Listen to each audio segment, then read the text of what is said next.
Mahalaga sa ating bansa ang maging alerto sa lagay ng panahon, maging maganda man yan o hindi. Sa ganitong parte ng taon, tayong nasa Luzon ay nakakaranas ng mas magandang panahon. Pero sa katimugang Pilipinas naman, mayroon pa rin silang sama ng panahon.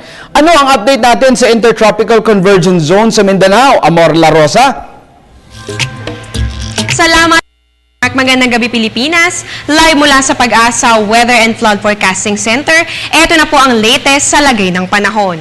Umiiral pa rin po ang ITCZ o Intertropical Convergence Zone na nakakaapekto nga po sa Mindanao. Kaya naman asahan sa Palawan at sa Mindanao ang maulap na kalangitan na may paminsan-minsang light to moderate rains or thunderstorms.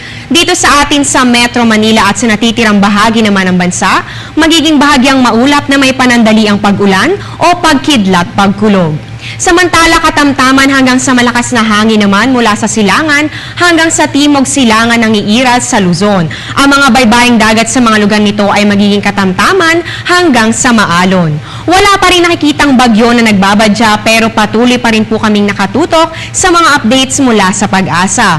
Para po maging updated sa mga ulat panahon, pwede nyo kaming i-like sa Facebook panahon.tv o kaya naman ay i-follow sa aming Twitter at Panahon TV. Maaari nyo rin kaming bisitahin sa aming website sa www.panahon.tv.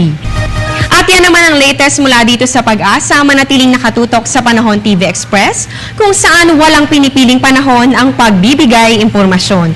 Ako po si Amor La Rosa, magandang gabi, back to studio. Maraming salamat, Amor La Rosa.